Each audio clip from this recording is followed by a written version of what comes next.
Hello, everybody. It's me, Derek, Mr. Cinema Junkie. Um, as many of you have seen, our good friend Foy Storm put out a very, very cool video in regards to uh, Franz kind of not shutting down his channel, but kind of pulling everything from his channel. He made some very valid points uh, about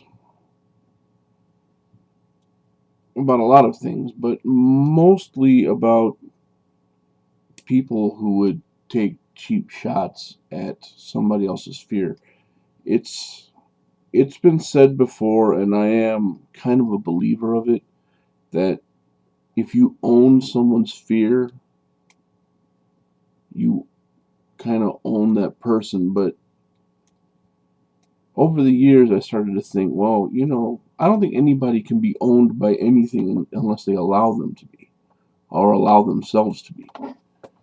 If somebody has a fear of clowns, and it's a very, very real fear. I have family members who are deathly afraid of clowns, and if someone wanted to use that against them by making them live in perpetual fear all the time by showing up at their door dressed as a clown or any number of things, then you pretty much have that person in control if you allow that person to do that to you. In the comments, Winter King 1967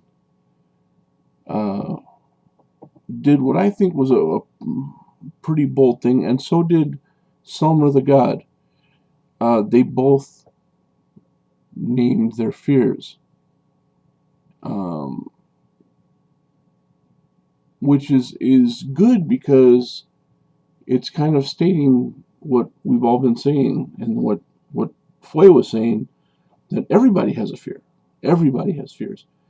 I just got off a very informative list. Let me bring that up for you real quick. It's basically called the Phobia List, and it's at www.phobialist.com. I'll put that link below if you want to check it out. There is a name for pretty much every fear out there. So, like Foy said, if you show me a person who says, I have no fears, then I'll show you a liar, because everybody has a fear. And if you look at this list, you'll find fears of everything, every kind of fear listed, and there's a name for it. There's everything from a fear of being outdoors to things you probably never even thought of, like a fear of being single. That's a real fear for some people.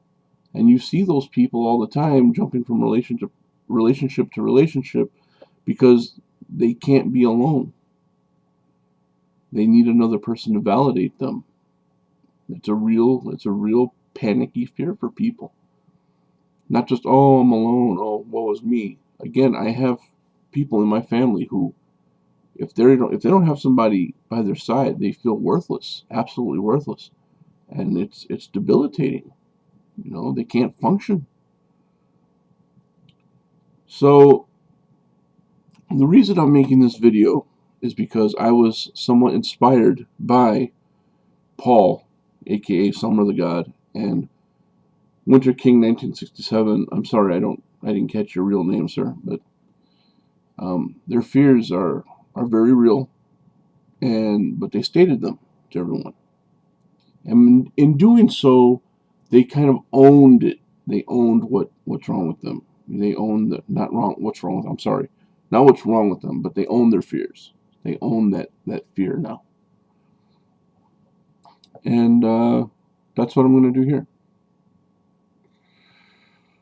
I really don't like making very serious videos, but this is a very touchy subject, and Franz has phobias. Franz made that very open to everyone, and not only am I going to do that here now, but at the same time, I'm going to invite all of you to do the same. If you want to put a comment below and list your fears, if you know the name of your fear, the actual clinical name for your fear, then list that and explain what it is. Or if you just say, I'm afraid of this, or I'm afraid of that. You don't have to say why. And I sincerely hope, I like a good joke like everybody else, but, right now isn't really the time. So if you're going to be like, try and say, oh, I'm afraid I'll never win the lottery. Well, don't do that. That's all I ask. Video comments are much appreciated. But here goes. For what it's worth, these are my very real, actual fears. Some of them I didn't have names for before. But the first one is the most common one, and I'm sure all of you heard this before. It's claustrophobia. I am deathly afraid of closed-in places. So much, in fact, that I can't really hear a story about somebody being in a closed-in place without having to go outside for air, because I feel like my air is being taken away from me. One time when I was in the hospital, I just had surgery, and there was a news report of this guy who went diving, and he went diving into an underground cave and somehow got himself stuck. He said he was able to turn his body around to where he was facing upwards, and his face came up into a pocket of air about 8-9 inches high, and he took the oxygen tank off, and that's the air he breathed. He was stuck down there for about 18 hours in this dark little cave at the bottom of a little lake. And if you could see my knuckles right now, I'm gripping my pants just thinking about this. When I heard that, it was like such an unnerving feeling. I faked a pain, even though I had just had surgery. I had real pain, but I faked having a massive pain attack so that they would give me my pain medication early so I could go to sleep, because I didn't want to think about this guy trapped in this hole. If that had happened to me, they would have pulled me out of that lake a babbling lunatic. I would have never recovered from something like that. When I was younger, I'd kick around in my sleep, and sometimes I'd wind up wrapping the blanket around myself, and I'd wake up wrapped up in the blanket, and I'd completely freak out. I'd throw myself to the floor, to the ground, to get out of the blankets because I felt like I was trapped. And all of this kind of stems back to when I was a kid. Two incidences that I can think of that happened really close to each other. One, I got locked in the trunk of a car and couldn't get out. And I was about 3 years old. And another, I was swimming, and I nearly drowned. So the idea of losing my air or being trapped in something where I have no control of being able to get out of it. So scenes like in the movie Kill Bill where she's buried alive, or this new one that's called Buried, I won't see that one. I can't see that one. There's no way.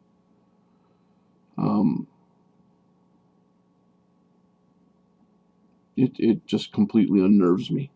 I become unglued. So that's one. And I don't know if I'm going to pronounce this right, but aviophobia. It's a fear of flying. I used to not have this. Sorry. I used to not have this problem with flying. When I was younger, I used to think flying was great, but As I got older, I started developing this fear, and the more I developed it, the stronger it got, to the point where you can't get me on a plane now. There's no way. I have a lot of opportunities coming up, me and my wife, where she says, "Oh, we can stay for free in Las Vegas." And I'm like, "Great." She goes, "All we have to do is book a flight." I'm like, "Nope. Mm-mm. Not gonna do it. I don't care I don't care about the percentages of how many people die in auto accidents compared to airplanes. It's just the thought of being up in the sky. I know flying doesn't kill anybody. It's the drop out of the sky that kills you. It's that sudden stop into the ground. It's uh, there's so many things. Like, it comes down to control. I feel like I don't have any control when I get on in a plane. You know, we can't just stop and let me off because I don't like the ride. It's once I'm up there, I'm trapped up there, and I don't like that. It just I become a little antsy. Um, Now, I don't care for carnival rides, but I don't know that that's a fear. I just don't like them.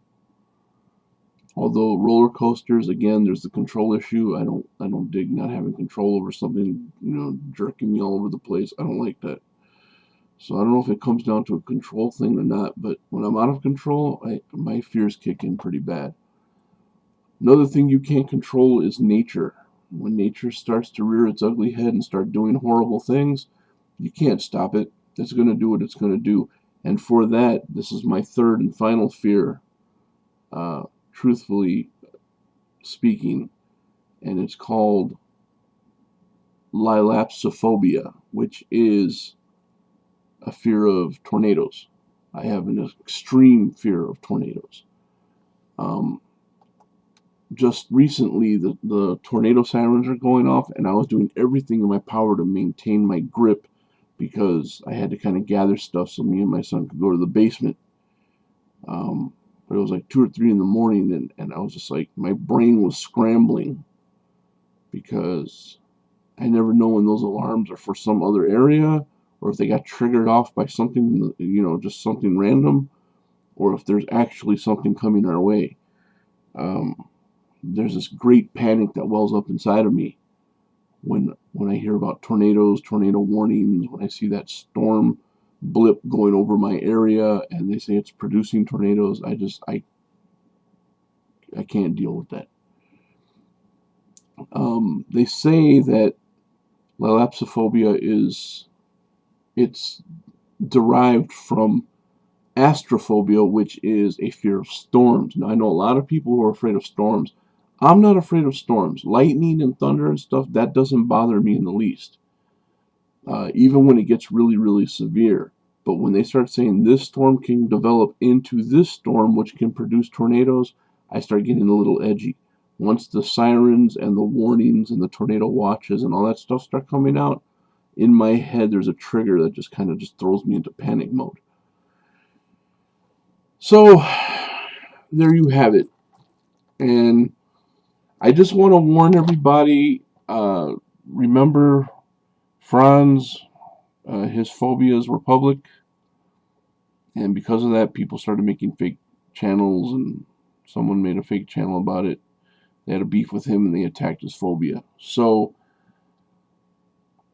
before you step up and you put your phobias out there, your fears out there, know that you're leaving yourself open to that kind of deal. But personally, I don't give a shit. I don't care. Come with it. I don't care. That's fine. You got nothing better to do. Great. At least it'll be something original, right? It'll be something you can dig on me. Something original for once. So go for it. I say, bring it. But this is an open invitation to anybody who wants to just kind of lay it out there on the line and own it, And then maybe we can all get past this. Maybe we can all just say, okay, there it is, done. Kind of like, I'm not saying there's anything wrong with having a fear. Please know that there's nothing wrong with having a fear. But it's almost like when you confess a sin. Once you've confessed the sin, no one's got anything on you anymore. You know, it's like, there you go. What do you got? You got nothing. So, just something to think about. But I was inspired by Paul and Winter King, 1967, for stating their fears like that. So that's what this video is for. So thanks everybody for watching, and I'll be in touch.